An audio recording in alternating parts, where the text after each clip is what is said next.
You ever feel like the people who are supposed to protect you are the very ones sharpening the knife? That was my reality the night my 14-year-old daughter collapsed in front of me, while my own family raised cocktails by a pool, celebrating our absence. My name is Mariah.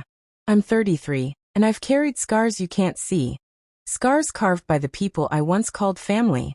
Every year, they drag us into these so-called family vacations. They call it tradition. I call it punishment. But my daughter, Lila, she begged me for this one.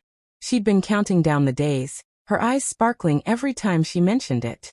And so, against my better judgment, I gave in. It. And what crushed me was watching her swallow her pain just to avoid their laughter. By midday she could barely walk. Don't milk it. My father barked when she asked to sit. Dinner came, and she sat in silence, tears swimming in her eyes while everyone else clinked glasses. Claire leaned into her husband, whispered something, and their kids snickered at my baby. And then it happened. 1 second she stood to walk away. The next she crumpled. Like strings had been cut from a puppet. Silence. Just for a breath. Then my mother rolled her eyes. For heaven's sake. That was it. I scooped her into my arms, shouted for help, and raced her to the hospital. Hours blurred into white walls, fluorescent lights, and the sound of my child crying through clenched teeth.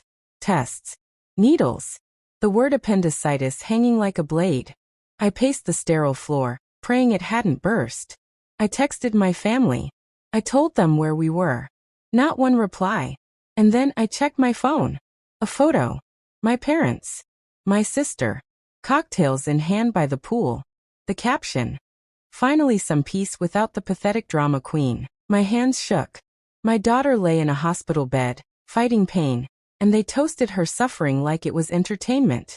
Something inside me broke. No, not broke, snapped. Because here's the truth. This wasn't new.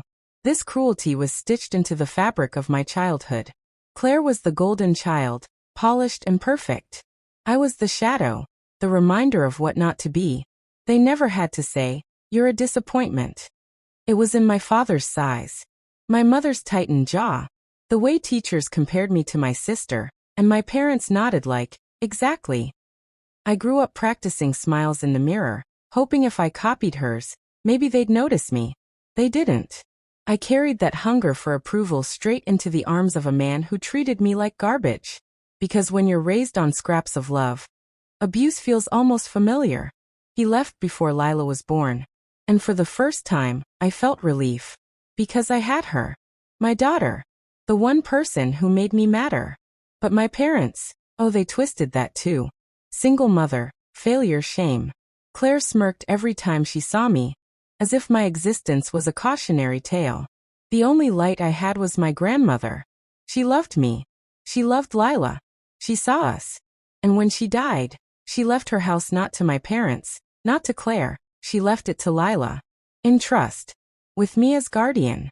You should have seen their faces when they realized. My mother wailed betrayal. My father muttered confusion.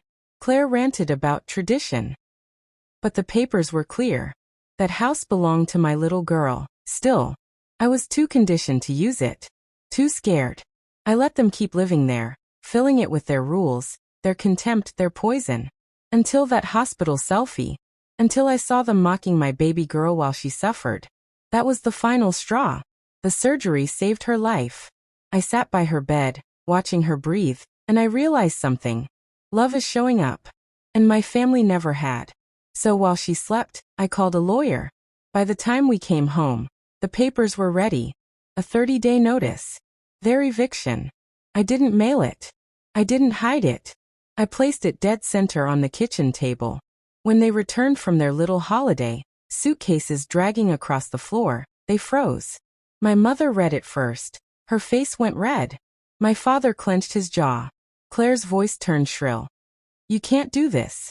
You don't evict family. I looked at them. Calm. Colder than I'd ever been. It's my daughter's house. You have 1 month. The screaming that followed. I can still hear it. Pleading. Threats. Accusations. My father leaned in, venom in his voice. You'll regret this. You'll always be the failure. And I smiled. Maybe. But I'm the failure who just gave you 30 days to leave. For once, I didn't shout. I didn't tremble. I simply repeated, 1 month. And for the first time in my life, they listened. People think betrayal comes with knives and strangers. Sometimes, it comes with blood that shares your last name. But here's what I've learned. Family isn't defined by DNA. It's defined by who shows up when you're broken, when you're scared, when you're lying in a hospital bed praying someone cares. My daughter deserved better. And so did I. Tell me, have you ever had to choose between keeping the peace and finally protecting yourself? Because that's what I did. And I'd do it again.